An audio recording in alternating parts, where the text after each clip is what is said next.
Good morning, folks. I want to thank all of y'all for being here today. I'm R.J. Larizza, your elected state attorney. I'm really excited.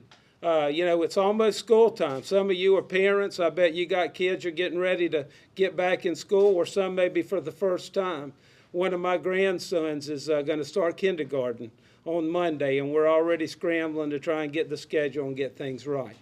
But to coincide with the new school year, myself and all four superintendents of schools in the 4 counties, Putnam, Flagler, Volusia, and St. John's, got together about a year ago. And we said, we want to be proactive. We want to do something together, the state attorney's office with the districts, to try and address things like substance abuse and violence.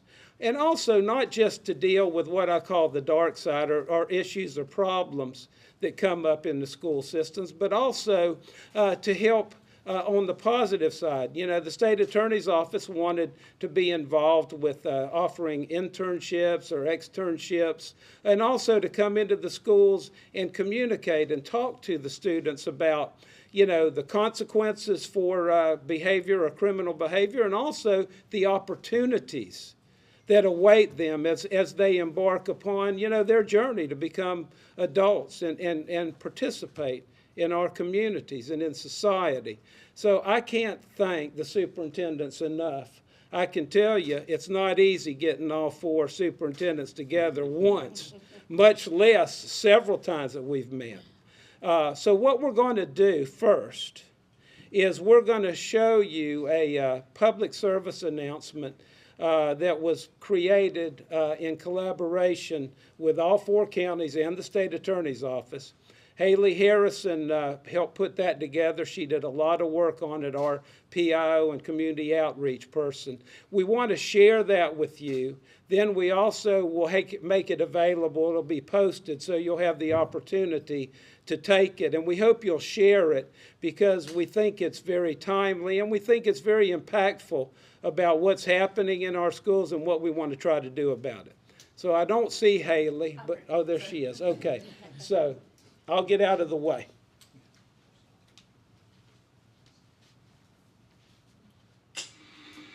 The big story at 5:30, a 15-year-old's vape tests positive for fentanyl. Investigators say they've arrested a 17-year-old, charged him with manslaughter in the overdose death of another teen. 11 high school students are under arrest because of this massive fight. The students had a hit list of students they wanted to fight, as well as a fatal hit list of students they intended to kill. And that breaking news, a sudden turn of events. The teenage girl accused of shooting a Volusia County Sheriff's deputies a year and a half ago. Sentenced to 20 years in prison. We want to help change the script. Empowering students. It's something we can all get behind. And we are doing it. United. Flagler. Putnam. St. John's. Volusia. All 4 counties in the 7th Circuit. We care about our students, staff, and our community. We want to help keep you and your family safe. It's our top priority. And together we're taking a proactive approach. To start the new school year, all 4 districts will be including curriculum on substance use and violence in our required instruction. And the importance of, if you see something, say something. We are also implementing circuit-wide consequences for students who engage in substance use and violence in our schools. And we will be raising awareness through public service announcements, which will be shared with all of our parents and throughout our communities. Preparing students for the future. Preparing students for the future. Preparing students for the future. Preparing students for the future. Preparing students for the future. Safety first. Success always.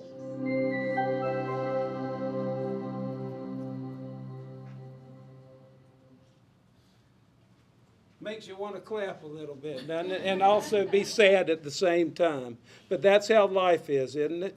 There's good and bad, and we're in a struggle, we're in a fight to make sure that we prepare our students, our children, for the future. Safety first, success always is our slogan, and that's exactly what it means. And that is our priority, to protect, prepare, and keep safe, our most precious asset, our children. I'd like to invite up first the Superintendent of Schools for St. Johns County, Tim Forson. Tim? Thank you, and I just want to first begin with a huge thank you to State Attorney Larizza. The fact that he brought us all together for something I think we are all independently dealing with and trying to respond to. It's been really important. And so you see on this poster, and you'll see as we talk this morning, there are 3 pillars. And I just want to briefly share a little bit about the education pillar and how that's going to be part of this initiative going forward. Collectively, all 4 school districts, Putnam, Flagler, Volusia, and St. John's, will implement education and curriculum on substance use with an emphasis on vaping, because that's a real problem in all of our communities these days, and on violence. This will be integrated into 5 hours of character and life skills through resiliency health education. It is required, and it'll be provided monthly to students in grades 6 through 12. In addition, assemblies will be held that educate students on all grade levels on dangers of substance use and violence, impressing upon them, see something, say something. We'll continue with our efforts to educate and make awareness Fortify Florida. It's a great tool in Florida. It's a great tool for students to be able to report something and help law enforcement and school officials to respond to that. And as we go forward, State Attorney Larizza will create a video that talks about potential consequences for individuals who break the law, because we all know that students, they need to know all of it. They need to know the whole picture, what the risk of some of the behavior is and what the backside of that is, what those consequences are. And I really appreciate the forethought of our state attorney to bring superintendents together in District 7 to work on this particular issue. It is an opportunity for us to collaborate, an opportunity for all of us to grow, for our district to grow, and very honestly, when we work collectively, I think Northeast Florida becomes stronger as a larger, united community, and very appreciative of the work that's gone into this. Thank you. Next, I'd like to invite the Superintendent for Schools for Volusia County, Dr. Carmen Balgobin. Thank you. Good morning, all, and thank you for being here. I would be remiss if I don't begin by saying that we are so appreciative to be able to be here and to have had this collaboration with our state attorney, Larizza, and our neighboring counties. Thank you so much. This is what a village looks like, coming together to really be proactive when it comes to keeping our children and our community safe. So pillar number 2, it's all about awareness, and it's really important as we're ensuring that our community is truly aware of the dangers and the risk and consequences, that we engage all of the key stakeholders. We need to make sure that our parents, our students, our community members, our staff members, that they're truly engaged in the work and they're aware of the work that we're doing. So we will be focusing on that. We want to make sure that we're educating them through PSAs, public service announcements, created by students for our students, created from our parents for our parents.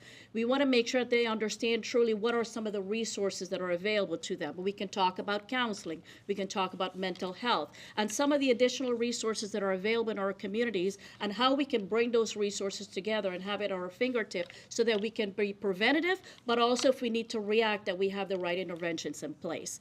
And most importantly, when you do all those things, you are empowering a community. You're empowering a community to act accordingly, because they are well aware of what's available, and they're well aware of how to connect with those resources.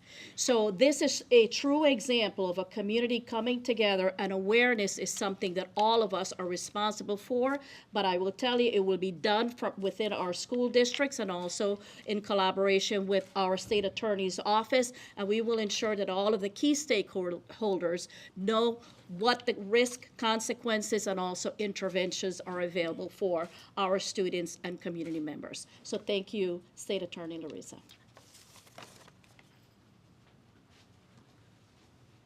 Next, I'd like to invite up the Superintendent of Schools for Flagler County, LaShakia.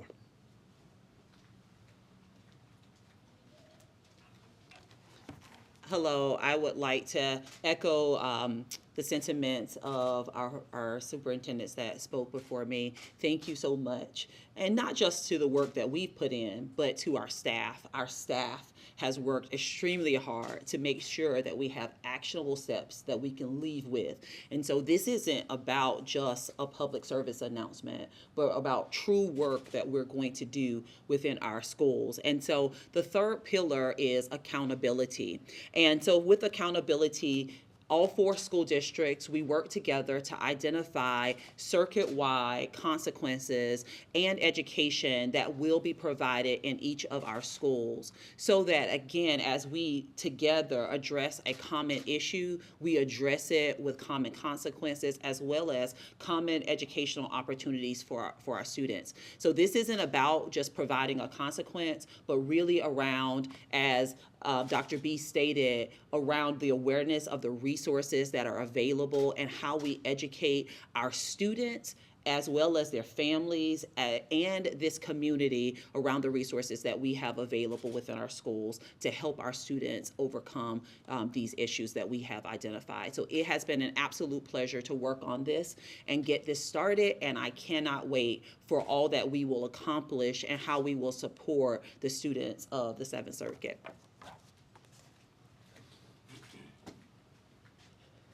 I'd like to invite now the Superintendent of Schools for Putnam County, Dr. Rick Surrency. Thank you, RJ, and thank you again, the State Attorney, Larizza, to organizing this and bringing us all together. You know, we're better together than we are separate. And, you know, I'm so proud to serve along with my other 3 colleagues here. You know, we normally talk to each other whenever there's a hurricane, but now there's another reason we can talk, and that is to make sure our kids are safe and to make sure that, number one, they're educated about the risk out there, and our parents are educated as well as our community, and also making sure that people are aware that school today is a different place than it was 10 or 15 years ago. So parents have to be made aware of the challenges that we all face. And finally, the accountability part. You know, we had our staff, our student services staff, all come together and actually work on providing common code of conduct so that we provide those consequences and accountability measures for the things that we all face, and to make sure that we all work in concert together to make sure the circuit is much stronger. But I want to thank Speaker Renner for being here, and I know that a lot of the things that happens also happens in Tallahassee. So we want to make sure that we can be a model for the rest of the state by coming together and making sure that we are very proactive in keeping our kids safe. Because before our kids can learn, they have to feel safe and they have to be safe. And as you know, safety first, success always. That's something that we're going to follow, because our kids have to be safe before they can be successful. So thank you again for having us, and look forward to what the future holds. Thank you. And now I'd like to invite up our Speaker of the House and representative for the Flagler County, Speaker Paul Renner. Good morning, everybody, and I want to echo what Superintendent Surrency just said on the word proactive. And in my opinion, what State Attorney Larizza has done and the 4 superintendents that are gathered here today is a great example of proactive leadership. That was something that was lacking before Parkland, and when I look at this, it makes me sad as to what happened those many years ago, because all 3 of those pillars were absent. If you read the report about the Parkland shooter, he was in contact with school officials, he was in contact with mental health professionals, with law enforcement, and importantly, many of the students who knew that he was not going in a good direction, yet nothing happened. There was a lack of education, a lack of awareness, and ultimately a lack of accountability with this idea that we're not going to hold people accountable and somehow the problems will just go away. So this is being proactive. We didn't have a shooting here, but they're going ahead and acting because they see that there are problems simmering underneath the surface in all these areas of identified goals. So the goal, I hope, here is to make those smaller problems today remain small and go away and not become large problems of addiction, of gun violence and other things, and God forbid, a school shooting. And so this is what we need to see, and I expect over the coming years that we'll see all of these things start to go down, and we'll measure and hopefully see less violence, less threats, less guns on campus, less substance abuse. No kid thinks when they pick up a vape pen that it's the last day of their life because somebody put fentanyl in there. And so this is a very, very important issue that's affecting our kids. They don't need these distractions to be able to learn and set themselves up for success in life. And that is the priority of all 4 superintendents that are gathered here today. That's the priority of the state attorney, to make that happen. And so I'm proud to say that we're making it happen here in North Florida. I'm hopeful that in the coming years we can coordinate and see this as a pilot program that can be taken statewide as we see the success of what I believe is a really well thought out program. And again, thank you all 5 of you for your proactive leadership. State Attorney Larizza, thank you so much for having me. Before I open it up for some questions, I'd just like to add a little bit. I believe this is the first initiative of its kind in the state of Florida. And I don't know what's happening nationwide, but I expect this to be an example. That's our plan, is we want to push this out to other circuits. I'll be discussing this with my colleagues, the other state attorneys in the other jurisdictions. We also hope to get meetings with the Secretary of Education, also with the leadership that Speaker Renner is going to help us with. Look, as a prosecutor, your state attorney's office, we're good at prosecuting. We know how to do it, and we do it well. But what about prevention? You know, wouldn't it be nice if we could prevent a crime before it happens through education, through awareness, and through accountability? Those are messages, I think, that everybody can understand, and especially kids in middle school and in high school. Those are the 2 main targets, although elementary school as well. The bottom line is that we are going to work together to make sure that the community's safe, that the schools are safe, but we're also going to want these kids to understand and learn, you know, the consequences when they get involved in something that they shouldn't. So I'm very proud to have all these folks on board, and I really appreciate y'all being here and covering this, which I think is very timely with right around the corner. And at this point, I'll open it up if anybody has any questions. Can someone explain in a little more detail what the education will look like? Is it something they'll do before school, during school, and how will all of that play out? I think, Doctor, why don't you come? So we actually had, that's a very good question. We had discussion around the educational piece, and as you know, we have our mental health program. We've looked at our mental health program and looked into how we will be embedding some of these segments into that program so that every student receives that education.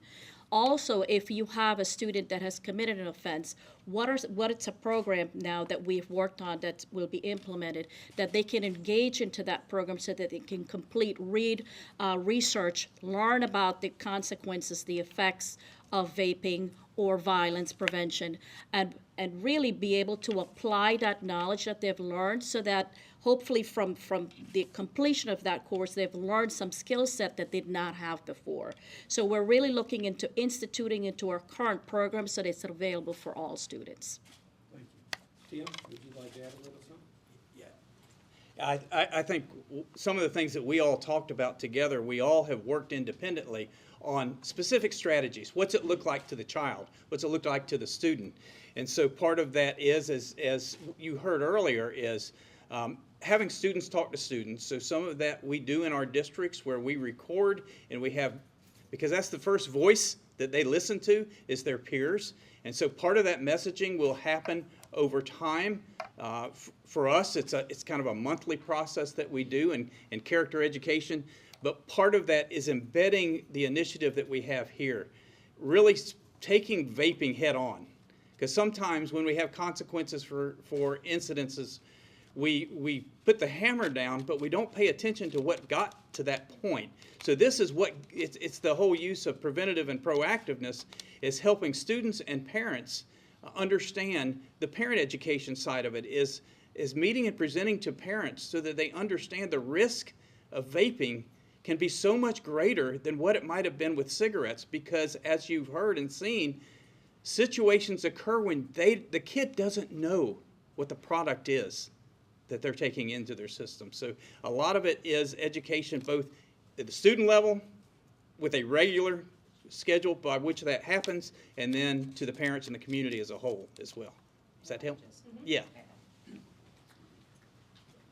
And we won't get into listing all of our community resources, but it's about connecting our students and their families to the community resources that we have that's available to support them with substance use, with tobacco use. It's about our Know the Law curriculum that we are implementing also in that 5-hour mental health. We really focus on identifying a place and an area where we're already required to address these topics so that we can sustain it, and it won't be something that will be just this year. It will be able to be sustained over time. So just to add on a little bit more, it's about connecting our families to community resources that can help them over long periods of time and address areas that we as a school district cannot address. I just want to emphasize the mental health aspect of this, and we cannot take that for granted. And Putnam County especially takes that very serious, and the caseload that we have with our mental health staff is alarming, and we have so many mental health needs, especially since the pandemic. And we are trying to think outside the box, and I know we'll consult with each other, but we've recently just started using a therapy dog, just trying to find ways that we can reach students through different means, because so many students bring to school with them emotional baggage that has to be dealt with. Again, they cannot learn until they are able to overcome those emotional issues. So, I would love to consult with our other districts and find what are some ways we can think outside the box that we're not already doing, that we can educate and really help minister to the needs of our students. Thank you. I think what you're hearing here is a work in progress, and the beauty of it is, while all 4 superintendents communicate with each other, but they also think about the magnitude of what they have to manage. A school district, and how the money, just the money part of it, the kids, the transportation, the food, the security, the maintenance, the building of new schools. So now what we have is a connection. We have brought us together. And now they can share with each other some of the other issues that they all face together, but now we can solve them together as well. And so that's what's so beautiful, I think, and so significant about what we're doing. Any other questions? You spoke about consequences. Is there a wide disparity among the districts as far as consequences? And can you give an example of how you're going to, I don't know, are you going to revise them somehow? Can you give some specifics? No specifics right now, Frank, but you raise a very valid point and something that we've all talked about. Each community, each district is different, but they all share the same goals and the same mission. So what we're going to do as far as accountability goes, and I don't want to focus on consequences in the sense of just how our office might be involved, but consequences physically and mentally for vaping or other abuse. So we are working on ways that we can share the issues that we have and come up with what we believe are measures that will be consistent, but still